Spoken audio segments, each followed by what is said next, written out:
Hey, what's up? This is Renz, back at home base in Wilmington, North Carolina, from visiting Boston, smoking the ATL Wise Blood. Let me get that ash right quick. But the ATL Wise Blood. It's my first time having this cigar. Just got it shipped in yesterday.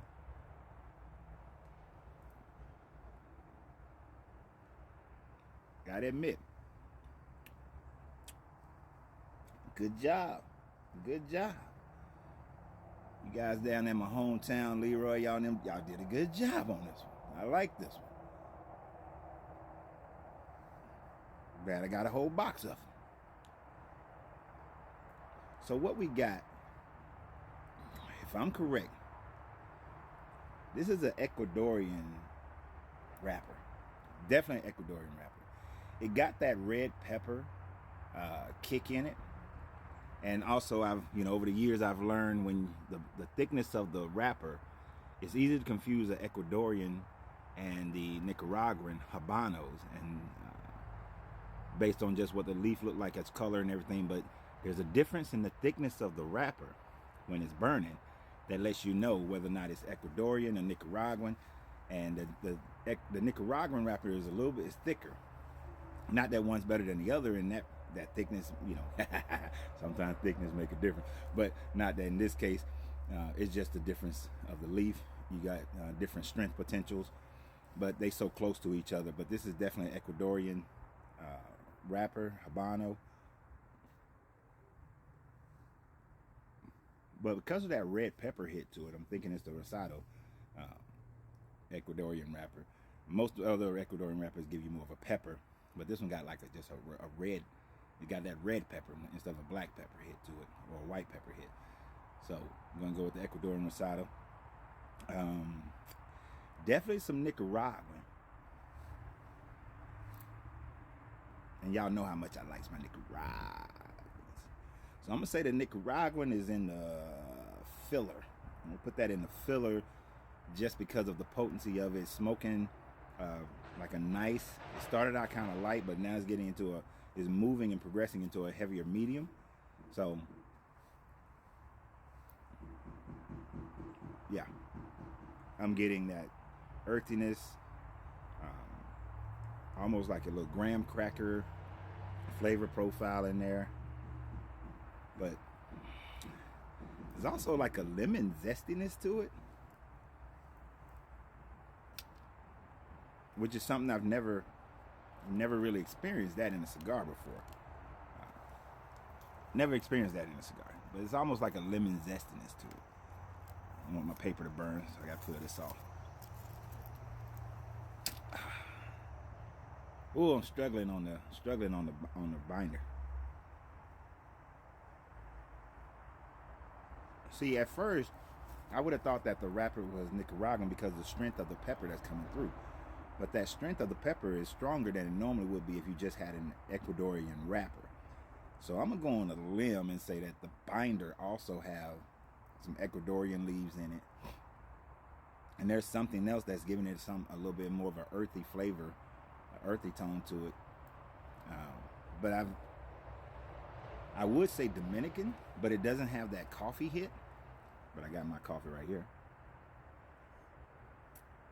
So I want to say Dominican or Costa Rican, but it doesn't have that coffee hit, but there's an earthiness to it.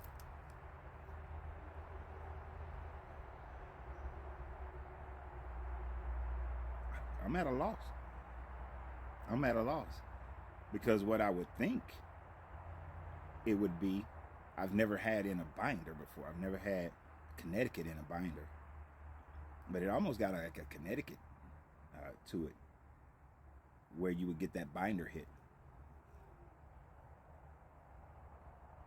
But just because I've never had a Connecticut in a binder doesn't mean that nobody does that. But that's what it kind of feels like. Because I want to say the binder might have Costa Rican or Dominican, but it's missing some elements from those two. So I don't want to go on the limb that one. Definitely more Ecuadorian in that dang on binder though. Definitely, because that pepper is hitting real strong when you retrohale. Oh. I don't look these up before I smoke them, so Sometimes I'm not always right. So I want y'all to go check it out for yourself. But definitely some graham crackers, some lemon zestiness to it, some heavy hits on some red pepper. And where the hell, I don't even know what leaves would give me a lemon zestiness. But sometimes you can get a flavor because of the mixture of the leaves, the blend. And it'll be a different flavor. It doesn't necessarily have to be this leaf produces that. But the combination of leaves can produce different notes as you go through a cigar, and then depend upon the leaves as you go through it in the first third or second third or the last third, either one. But yo, this is a good cigar. So Leroy, Bruce Leroy, y'all did a good job. And yo, follow me and Angelina on Eat, Sip, and Smoke Travels. I know I posted some of the videos from our trip up to Boston yesterday and the day before to watch the Hawks and the Celtics play. But lots of Eat, Sip, and Smoke, where we're going to eat and travel and drink and travel and smoke and travel. So go to Eat, Sip, and Smoke Travels on all the platforms, and you'll find us. Appreciate you guys. Let's keep it smoky. Let me know how much of this one I got right. Oh, wait a minute. Wait. That binder, it either got Connecticut or it got Mexican San Andreas. It's either Connecticut or Mexican San Andreas. If it was a little bit sweeter, I might say Cameroon, but you give them Cameroon, most of the time you're going to put that on your wrapper, not inside your binder.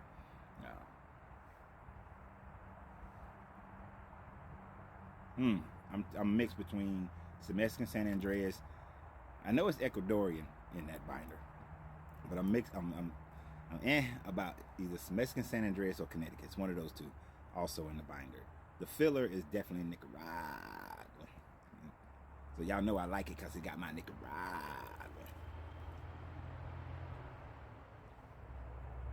Definitely the Ecuadorian Rosado binder. Yeah, definitely on that one. Yep, so try this one out. Y'all let me know how correct I am, how wrong I am. Let me know what notes you get, because not everybody's going to get the same notes out of every cigar. So the notes can be different.